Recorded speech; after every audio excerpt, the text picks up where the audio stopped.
o meu desafio com vocês nessa manhã é falar justamente sobre a criação de filhos piedosos em Jesus.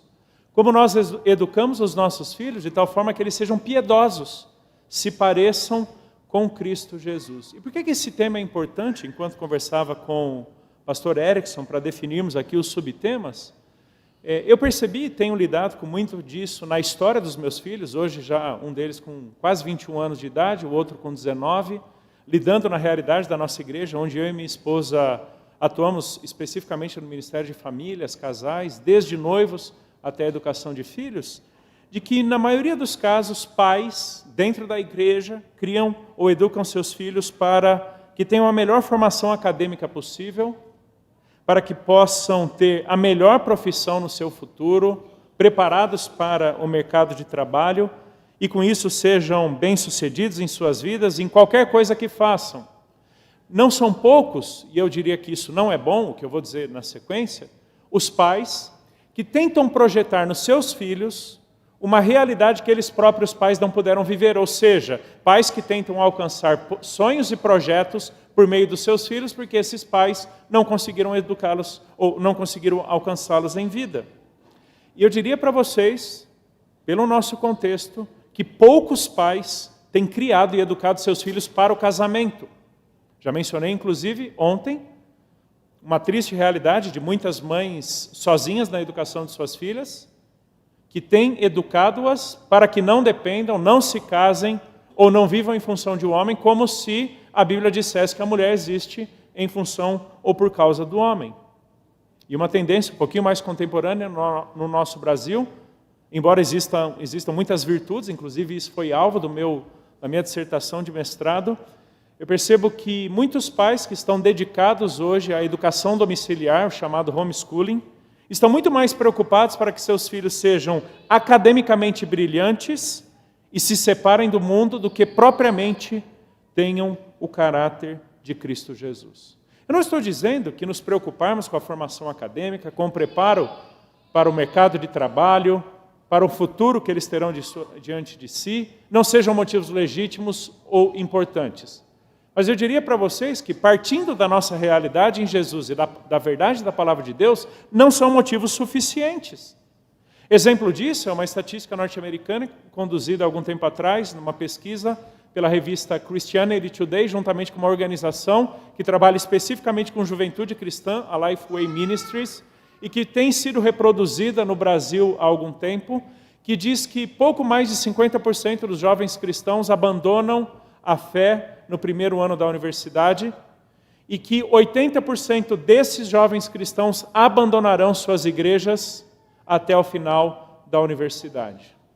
Na minha experiência, trabalhando com juventude, pastorei por muito tempo juventude, hoje eu supervisiono todos os ministérios de faixas etárias da nossa igreja, eu diria para vocês que normalmente um jovem que cresceu na fé cristã não abandona a sua fé na universidade.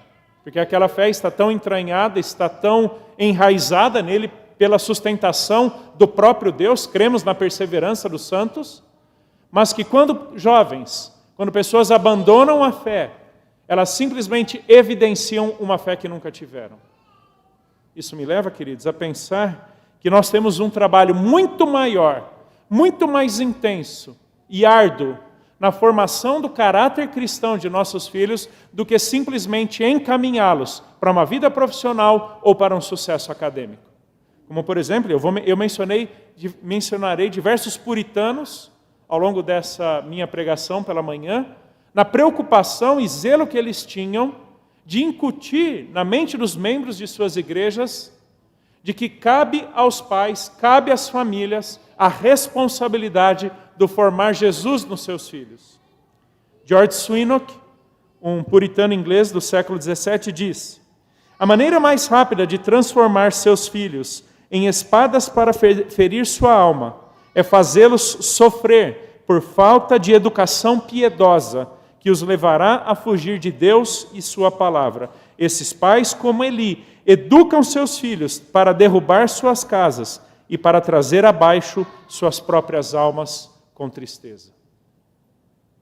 Queridos, nós não podemos, como pais, em algum momento eu vou falar para vocês, avós também, Não podemos simplesmente nos preocuparmos com educação acadêmica, preparação profissional, encaminhamento para a vida, porque, na verdade, o que sustenta um jovem, o que sustenta nossos filhos, por toda a vida, qualquer que seja a profissão ou trilha acadêmica, é a fé em Jesus, uma vida de piedade movida e moldada por Cristo Jesus. Antes de ler alguns textos bíblicos com vocês, Jonathan Edwards, início do século XVIII, no final de uma das suas mensagens à sua congregação, ele diz: antes de concluir minha pregação nesta igreja, peço-lhes que me permitam novamente repetir e incutir-lhes com sinceridade o conselho que com frequência tenha dado líderes de famílias como pastor deles: afadiguem-se em ensinar, aconselhar e orientar seus filhos. Criem-nos na disciplina e na admoestação do Senhor. Comecem cedo, quando ainda há oportunidade, e mantenham constante diligência em atividades desse tipo. João Amós Comênios, um cristão protestante moraviano do século XVI para o século XVII, diz que é exatamente na primeira infância, que ele chama de escola materna, que nós temos as maiores oportunidades para incutir Jesus, incutir as verdades bíblicas nos nossos filhos. Exatamente isso que Jonathan Edwards, num outro continente, agora nos Estados Unidos, está dizendo. E quando eu penso, queridos, em educar ou criar nossos filhos para que sejam piedosos em Jesus, eu estou pensando numa piedade que não é simplesmente um conjunto de regras ou de comportamentos que podem ser cumpridos como que num checklist. Quando nós pensamos em piedade, nós não estamos pensando em regras, nós não estamos pensando simplesmente em princípios. Na verdade, nós estamos pensando numa pessoa, o mistério da piedade. Antes de piedade ser um conjunto de regras ou comportamentos, piedade é uma pessoa. Veja, por exemplo, eu lerei com vocês diversos textos. Eu não terei, até pela temática desse final de semana, uma exposição, que normalmente faço até na minha igreja, num único texto, num único parágrafo. Eu vou seguir uma série um pouco mais temática ao longo desse final de semana. Olha o que Paulo diz em 1 Timóteo, capítulo 3, verso 16. 1 Timóteo 3, 16. Sem dúvida, grande é o mistério da piedade. E aí, ao invés de Paulo definir piedade como uma série de atitudes ou comportamentos que temos na vida cristã, ele diz que o mistério da piedade é aquele que foi manifestado na carne, que foi justificado em espírito, visto pelos anjos, pregado entre os gentios, crido no mundo, recebido na glória. Piedade, queridos, é uma pessoa. Porque preste atenção, piedade, especialmente nas epístolas pastorais, não é o que fazemos para Deus, mas antes de tudo, o que Deus fez por nós em Jesus e, portanto, como podemos agora viver em Jesus de tal forma que expressemos para Deus a salvação que já temos em Cristo. Piedade não é o que fazemos para Deus, mas antes de tudo o que Deus fez por nós em Jesus. Por isso que Jesus é o mistério da piedade. Por isso aqui então Pedro vai dizer em 2 Pedro capítulo 1, de que já temos pelo divino poder de Deus em Jesus absolutamente todas as coisas que conduzem a uma vida piedosa. Queridos, a salvação em Jesus não é simplesmente a garantia de um destino eterno, senão também a ressignificação da nossa vida no tempo presente. Deus está tanto interessado na nossa eternidade com Ele nos céus, quanto na maneira como vivemos a vida no tempo presente. É por isso que eu diria para vocês que ser piedoso nada mais é do que viver Jesus, do que expressar Jesus em sua vida. E quando nós pensamos em Jesus, nós estamos pensando no Evangelho. Naquele viver de modo digno do Evangelho. Lembra que essa é uma outra expressão que aparece recorrentemente no Novo Testamento? O Evangelho não é um conceito, o Evangelho não é uma ideia, o Evangelho não é simplesmente um código moral ou uma história passada. O Evangelho é uma pessoa. É por isso que em Lucas 2, naquela belíssima noite em que Cristo nasceu, um anjo vem até os pastores e lhes diz: eis que vos trago boa nova de grande alegria. É literalmente, o termo grego ali é euangelizo. Eu estou evangelizando vocês. É que hoje na cidade de Davi vos nasceu Cristo, que é o Salvador. O Evangelho é Cristo, queridos. É por isso que eu digo, então, que ser piedoso é viver Jesus. Porque antes do Evangelho implicar num código moral, antes do Evangelho implicar num comportamento, o Evangelho implica numa pessoa. Por isso que o cristianismo ele é muito mais relacional do que propriamente no cumprimento de regras ou padrões morais. Pessoas sem Jesus são capazes de viver, em alguma medida, a moral cristã. Mas essa moral cristã nunca será aceita ou nunca expressará a justiça dessas pessoas diante de Deus porque elas não estão em Cristo. Pessoas podem tentar viver um comportamento evangélico. Lembre-se, ser evangélico pode ser simplesmente pertencer a um movimento religioso. Mas ser cristão é aquele que foi tomado por esse evangelho, salvo e redimido por Cristo Jesus, e agora tem condições de viver de modo digno do evangelho. Então, ser piedoso nada mais é do que viver Jesus.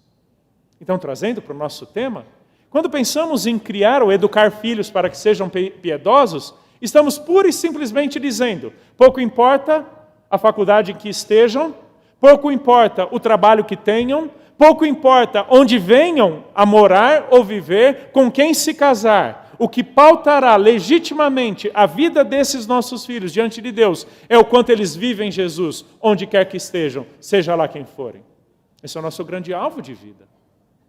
E é por isso que a gente tem que tomar cuidado com algumas forças que muitas vezes adentram na nossa educação de filhos, até mesmo dentro da igreja, que são o exato oposto do Evangelho. Como, por exemplo, o moralismo. Lembre-se disso, e eu vou falar muitas vezes ao longo do dia. O nosso maior desafio é formar Jesus nos nossos filhos, não simplesmente reformar as atitudes deles. Moralistas são capazes de reformar atitudes. Legalistas são capazes de cumprir regras. Pragmatas são capazes de, num checklist, cumprirem todos os seus deveres, mas apenas aqueles que estão em Cristo são capazes de fazer cada uma dessas coisas, de tal forma que vivam para a glória de Deus em Cristo Jesus. Nosso propósito é formar Jesus em nossos filhos, não simplesmente reformar suas atitudes. Isso é criar filhos piedosos. É por isso que então Paulo vai dizer, lá em Gálatas, capítulo 4, verso 19, ao falar para os crentes da Galácia que estavam lutando contra um certo legalismo, reduzindo a vida em Jesus ao simples cumprimento de regras, que Paulo diz, meus filhos, Gálatas 4,19, meus filhos, por quem de novo estou sofrendo as dores de parto, até que Cristo seja formado em vocês. Meus filhos, por quem de novo estou sofrendo as dores do parto, até que Cristo seja formado em vocês. Esse até que não lida prioritariamente com uma extensão de tempo. E eu vou falar um pouquinho mais para vocês avós, inclusive para vocês pais que já têm filhos casados ou filhos que saíram de casa. Nós crescemos naquela mentalidade e até ansiamos por ela, de que nossos filhos saiam logo de casa, seja pelo casamento ou pela faculdade, porque ali encerra o nosso trabalho de educação dos nossos filhos. Queridos, isso é muito bonito na pós-modernidade e no mundo ocidental, mas não tem nada a ver com a perspectiva bíblica. Absolutamente nada. Porque as preocupações e responsabilidade de formar Jesus em nossos filhos transcende a idade que eles têm. Porque preste atenção, numa igreja, temos ou não a responsabilidade de viver a mutualidade cristã? Preste atenção que eu, como irmão em Cristo, dos membros da minha igreja, tenho a responsabilidade de confrontá-los em seus pecados e ser confrontado por eles. Tenho a responsabilidade de edificá-los e instruí-los em Cristo Jesus pela palavra deles e de tal forma eles comigo. Tenho a responsabilidade de toda a mutualidade deles, minha para com eles e deles para comigo. Mas aí chega na família, nós dizemos que quando o filho sai de casa, nós não temos mais responsabilidades educacionais. Isso não faz o menor sentido na vida em Jesus. Até que Cristo seja formado em vocês, aponta muito mais para um propósito do que para um período de tempo. Ou seja, as nossas responsabilidades de criar ou educar filhos piedosos Envolve, inclusive, quando estes casados precisarão aprender agora como viver a piedade em Jesus, como viver Jesus em seus casamentos. Não caia no erro pós-moderno, individualista, de achar que você pode lavar as mãos educacionais quando os seus filhos se casam. Não. Você deve se lembrar que toda aquela perspectiva intergeracional que transcende Antigo e Novo Testamento recai sobre nós, tu, teu filho e o filho de teu filho, para que legue à próxima geração, uma geração que ainda há de nascer, os louvores do Senhor, o seu poder e as maravilhas que fez. Porque coroa dos velhos são os filhos dos filhos. E esses filhos dos filhos, o seu galardão. Coroa dos velhos são os filhos dos filhos.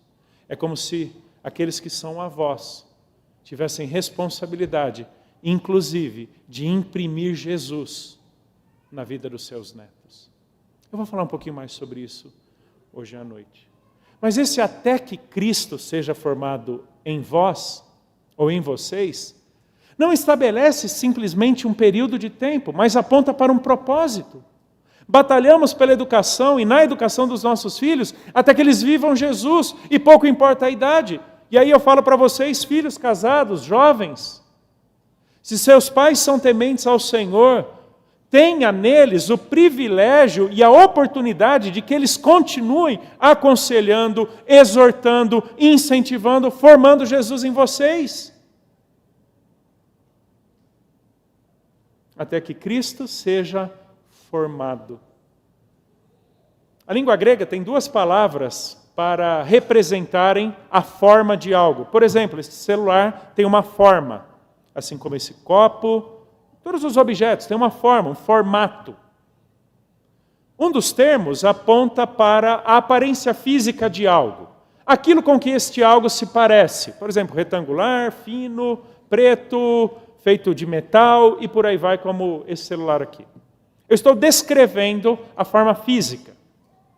Esta é a palavra grega esquema, que a gente usa, por exemplo, no nosso dia a dia, né? Fazer um esquema. A turma da elétrica, da engenharia, arquitetura, às vezes faz um rabisco, um esquema. Tá? Isso daí é a palavra grega que aponta para a aparência física de algo, aparência externa de algo. Mas existe uma outra palavrinha, que é morfê, de onde vem metamorfose, que aponta para a realidade inata, essencial, fundamental de algo. Que não é simplesmente algo que se parece com outro algo, mas algo que é essencialmente, fundamentalmente parecido, no caso aqui, com Cristo Jesus. O nosso desafio, de novo, queridos, não é simplesmente reformar atitudes, mas alcançar o coração dos nossos filhos. É uma piedade que muda a mente, é uma piedade que transforma coração, e mente e corações, redimidos pela graça em Jesus, são capazes de atitudes externas compatíveis ou condizentes com Jesus. Formar Jesus nos nossos filhos, formar nossos filhos na piedade em Jesus, é para que eles não apenas façam o que é certo, senão primeiramente estejam na pessoa certa, Cristo Jesus. Criar filhos piedosos nada mais é do que encaminhá-los em Jesus, ajudá-los a viver em Jesus. É isso que Paulo fala também em Efésios capítulo 6.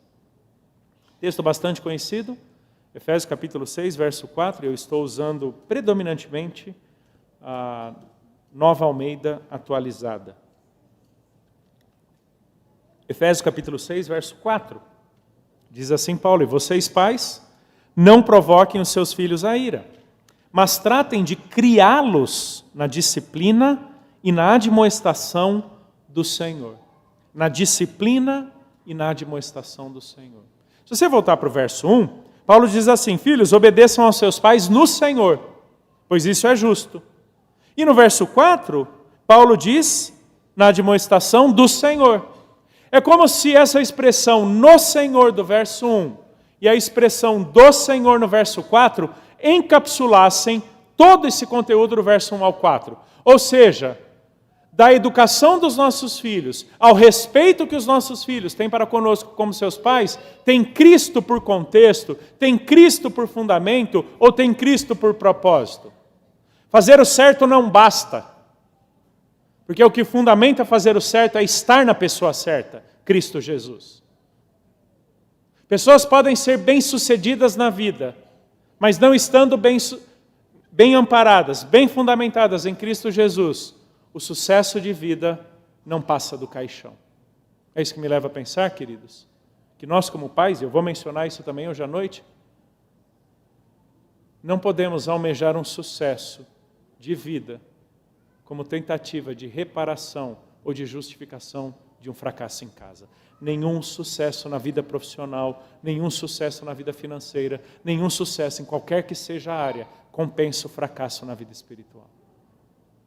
O propósito do Formar Jesus é para que nossos filhos estejam em Jesus e então sejam criados na disciplina e na admoestação do Senhor. Muito bonitas essas duas palavras. Elas fazem parte de um grande projeto educacional que vem desde a Grécia Antiga.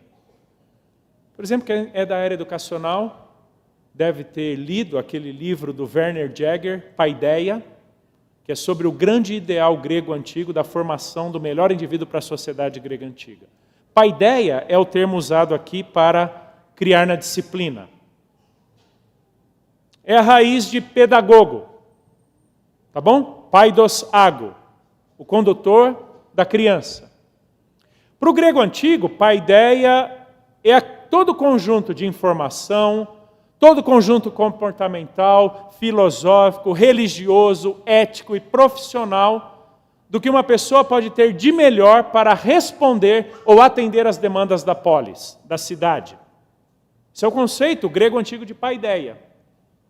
Aí vem o Novo Testamento, que encontra a realização última de todo o projeto redentor de Deus, nessa grande história da redenção, em Cristo Jesus. E Paulo então entende, juntamente com o autor de Hebreus, no capítulo 12, que é outro texto, que usa demais essa expressão paideia, normalmente traduzida na nossa Bíblia por disciplina. E quando nós pensamos em disciplina, nós estamos pensando primordialmente em disciplina punitiva, disciplina física. Esquece por um momento isso. Porque, na verdade, paideia aponta muito mais para um projeto educacional do que para uma simples atitude de reprovação. Disciplina é muito mais um conjunto de convicções, um tipo de vida ou estilo de conduta que representa perfeitamente, no caso aqui, disciplina do Senhor, a admoestação do Senhor, a perfeição dos nossos filhos em Jesus. Queridos, o nosso desafio é apresentar nossos filhos ao Senhor, porque como herança do Senhor, eles encontram seu significado de existência no Senhor e não em nós. Queridos, a vida cristã é um grande projeto, que eu costumo reduzir em 3 palavras e eu já voltarei para elas daqui a pouco. Conhecer, crescer e compartilhar Jesus. Criar nossos filhos na disciplina e na admoestação do Senhor é ajudá-los a conhecerem, é ajudá-los a crescerem e é ajudá-los a compartilharem Jesus.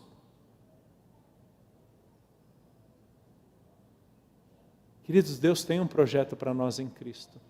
Que junto do texto de Gálatas 4,19, ser Cristo formado em nós, é aquele de Romanos 8,29, lembra? Porquanto aos que de antemão conheceu, a esses predestinou para que sejam conformes à imagem de seu Filho. Eu diria para vocês que muito mais preocupados do que fazer com que nossos filhos sigam o nosso bom caminho, nós temos que ter o desafio de que nossos filhos se pareçam mais com Jesus. Porque foi para isso que eles foram predestinados em Cristo. É para isso que eles foram salvos em Jesus. E é nisso que consiste a glorificação futura. Quando então nossos filhos salvos em Cristo, seja na volta de Jesus ou pela morte, serão definitivamente feitos à imagem de Cristo, como João nos diz em 1 João 3. Quando nós o virmos como Ele é, seremos feitos definitivamente à sua semelhança. Então, criar filhos piedosos é ajudá-los a conhecerem, crescerem e compartilharem Jesus em suas vidas, de tal forma que hoje eles se pareçam mais com Jesus do que ontem. De que daqui 6 meses eles reflitam, eles brilhem em Jesus um pouquinho mais do que eles brilham hoje. Isso é criar na disciplina do Senhor. Nesse grande projeto que Deus tem para nós em Cristo, que é justamente o de nos moldar à imagem de Jesus. E outra palavrinha muito especial e bonita aí no texto, é a palavra que é traduzida para admoestação. Eventualmente traduzida também por exortação. Aqui tem um aspecto mais confrontativo, de reprovação. Há um grande projeto de Deus para nós em Cristo. E nesse projeto, o padrão não é o nosso. O fundamento não é o nosso. É o padrão de Deus. É aquilo que está em Jesus. E criar filhos piedosos implica em reprová-los nos seus erros. E aqui eu falo para vocês, pais, especialmente os mais jovens, que crescem numa mentalidade de que tem que deixar seus filhos livres. Que tem que livrar seus filhos da reprovação. Não dizem não, não disciplinam, não repreendem, não exortam. A estupidez daquela chamada educação positiva. De que você não fala não, você não repreende. Então, se a criança está quase enfiando uma faca na tomada, você não diz para ela não enfiar. Você diz para ela, olha filho, que legal, tem um brinquedo aqui. Que estupidez que a educação contemporânea está chegando. Porque se o não pode ser dito, se a reprovação não faz parte da educação dos filhos, Deus é o pior mestre de toda a história. Porque é um padrão de justiça, o qual implica em sim e não. E Deus não se furta ao direito e ao dever de reprovar seus filhos e dizer quando eles estão errados, dizendo não. Quer livrar seus filhos do mau caminho? Diga para eles que existe um caminho em Jesus e que todo o restante é caminho de morte. É não. Isso é admoestação. Para vocês que dizem que amam demais os seus filhos e que não seriam capazes de discipliná-los, a vara da disciplina dá delícias para a alma e encaminha nossos filhos para a vida. Não pense que você é mais sábio do que Deus. Porque, na verdade, toda a riqueza da sabedoria encontra-se no nosso Deus triuno.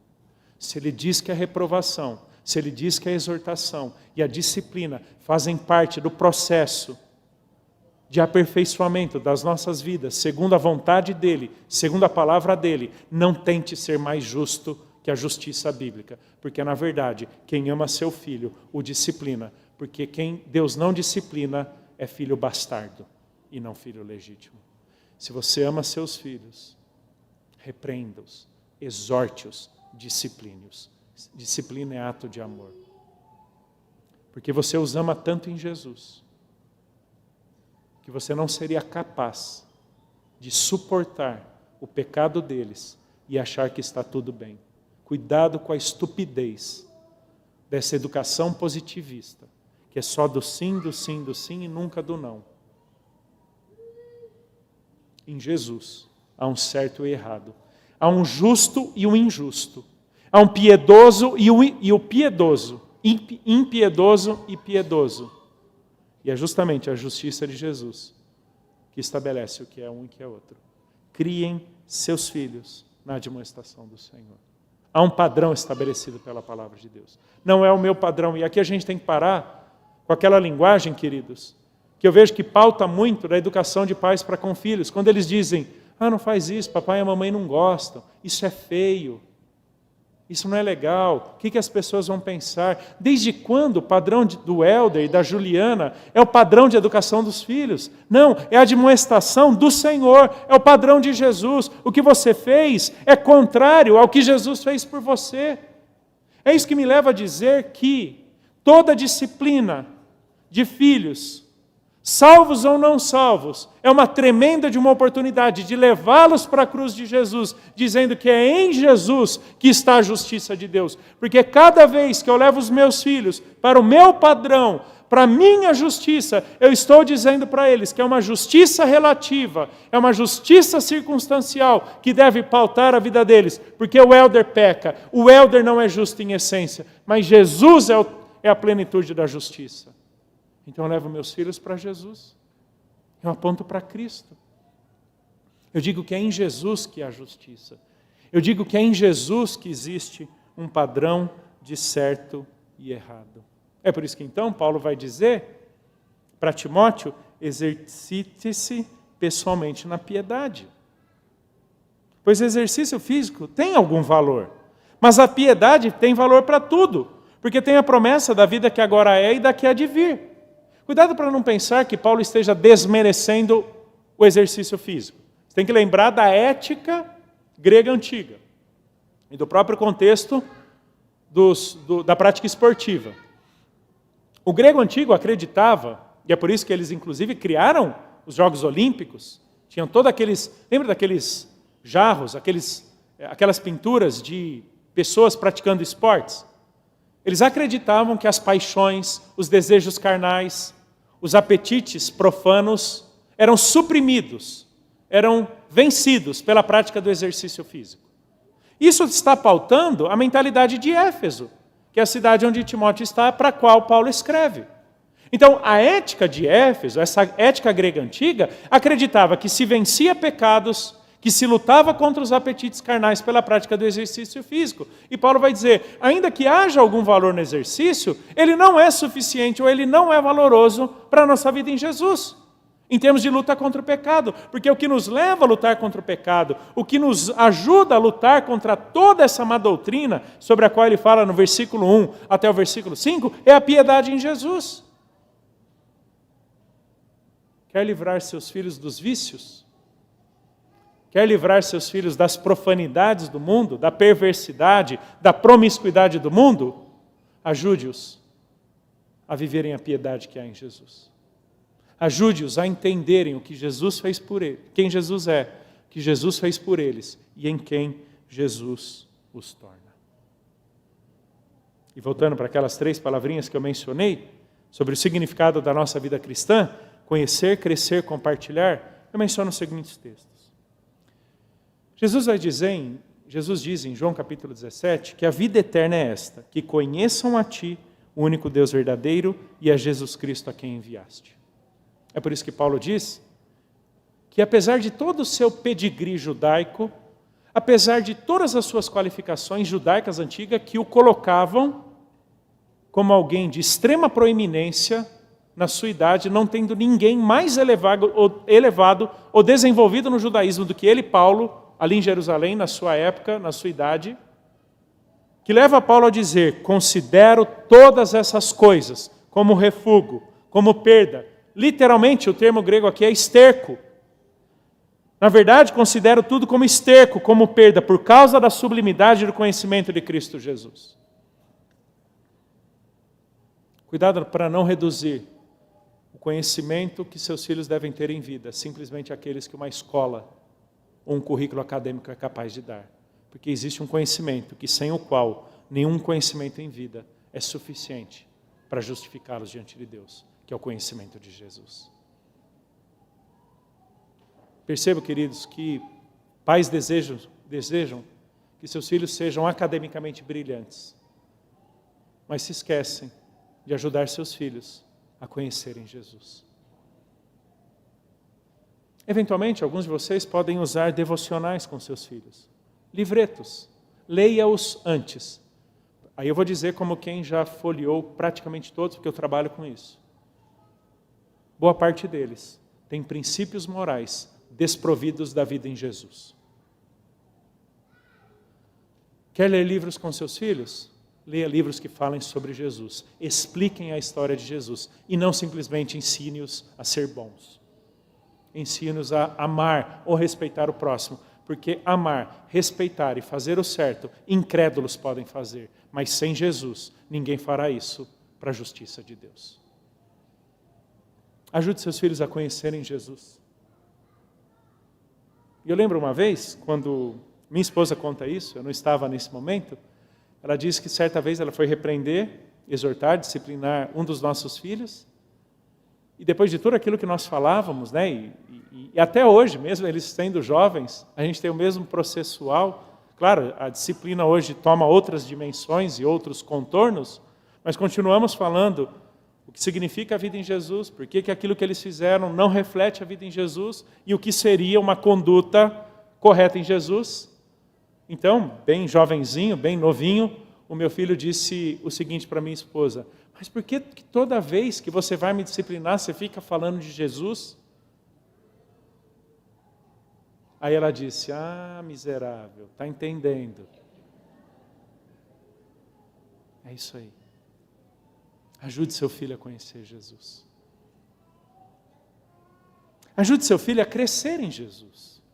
Olha o que Pedro diz, 2 Pedro 3, 17 e 18. Portanto, vocês, meus amados, visto que já sabem disso, tenham cuidado para que não sejam arrastados pelo erro desses insubordinados e caiam na posição segura em que se encontram.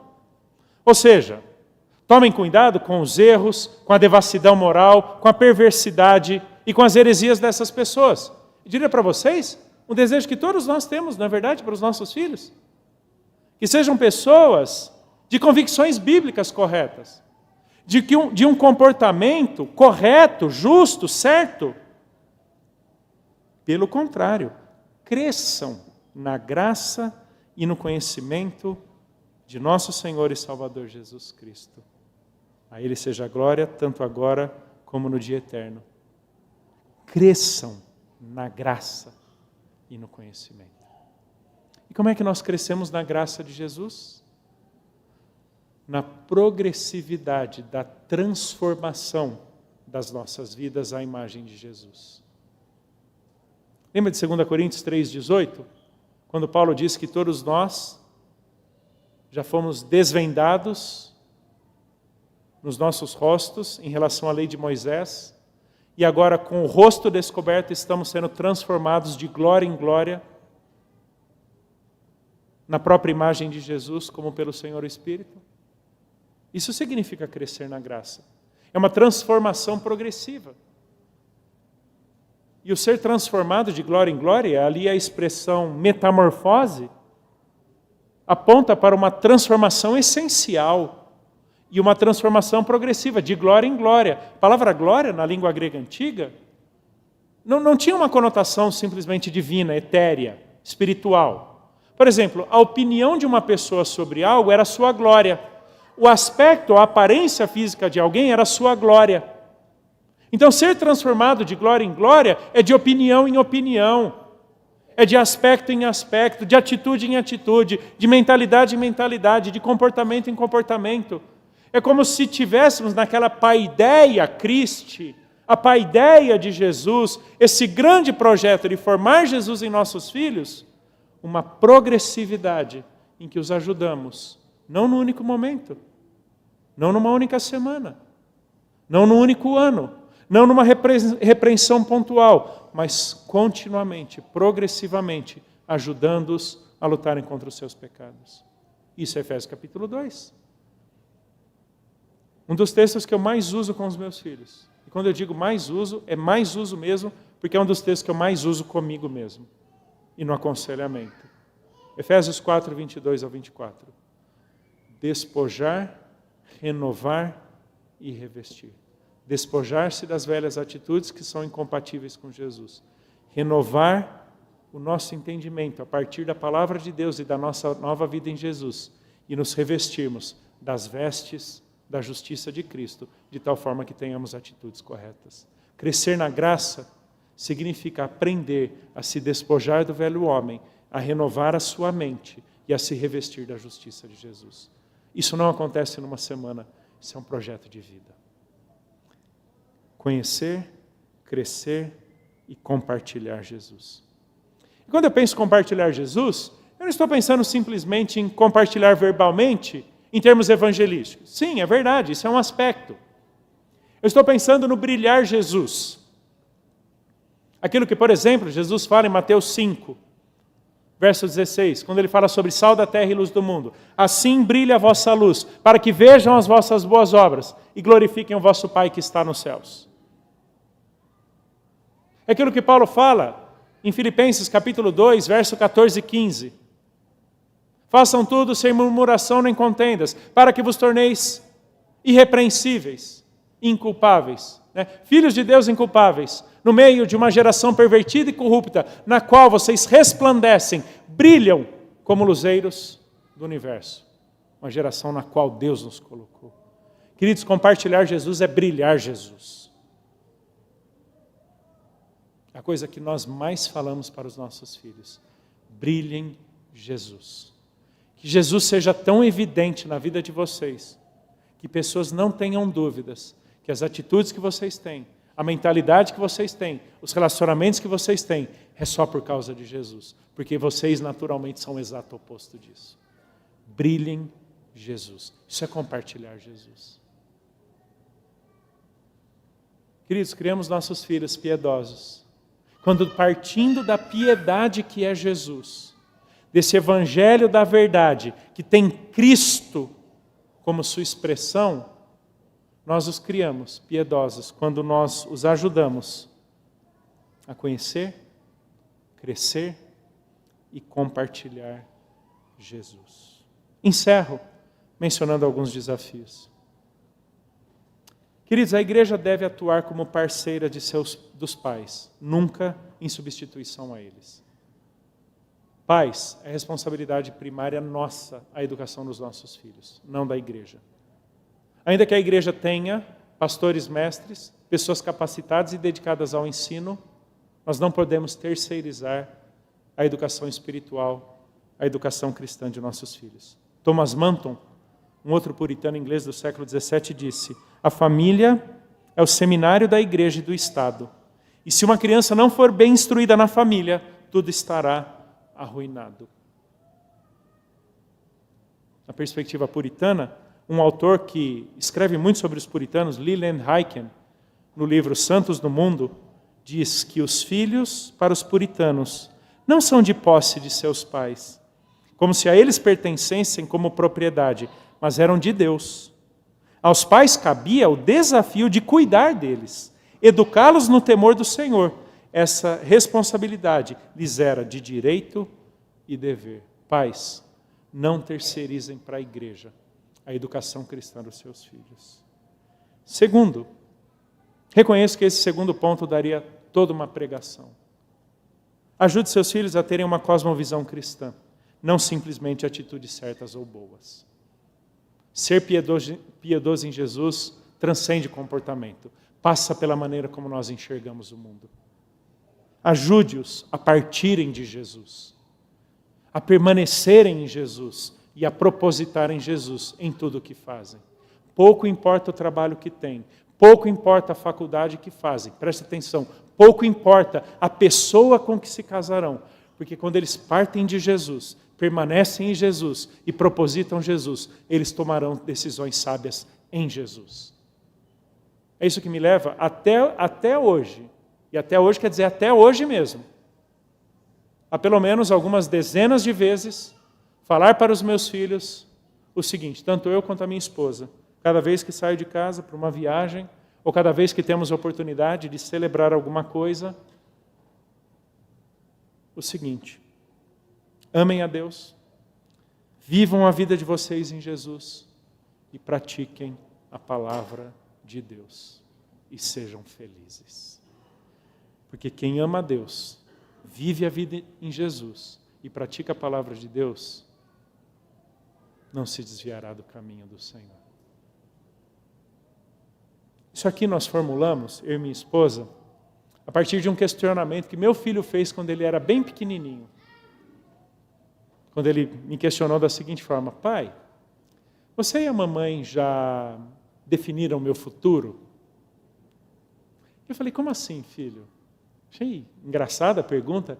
Vocês já definiram o que eu vou fazer, com o que eu vou trabalhar? Eu falei: não, filho. Não decidimos. E então, naquele dia, eu formulei esses 3 elementos. Filho, o que a gente tem ensinado para vocês? Que vocês amem a Deus, que vocês vivam a vida de vocês em Jesus e que vocês pratiquem a palavra de Deus. E você define em Jesus o seu futuro. Mas aí eu falei, claro, se você quiser seguir meu caminho, você já herda uma biblioteca gigantesca. Mas não quero te tornar tendencioso a isso. Queridos, amar Jesus, viver a vida em Jesus e praticar a palavra de Deus são os fundamentos de uma cosmovisão. Pouco importa o trabalho que terão, pouco importa a carreira que seguirão, a cidade em que morarão, as pessoas com as quais se relacionarão, ou até a pessoa com quem se casarão. Porque quando partem do amor a Deus, da vida em Jesus e da palavra de Deus, serão sábios em suas decisões. É isso. Criemos nossos filhos na piedade que é Jesus. Ajudemos nossos filhos a brilhar em Jesus. Podemos orar?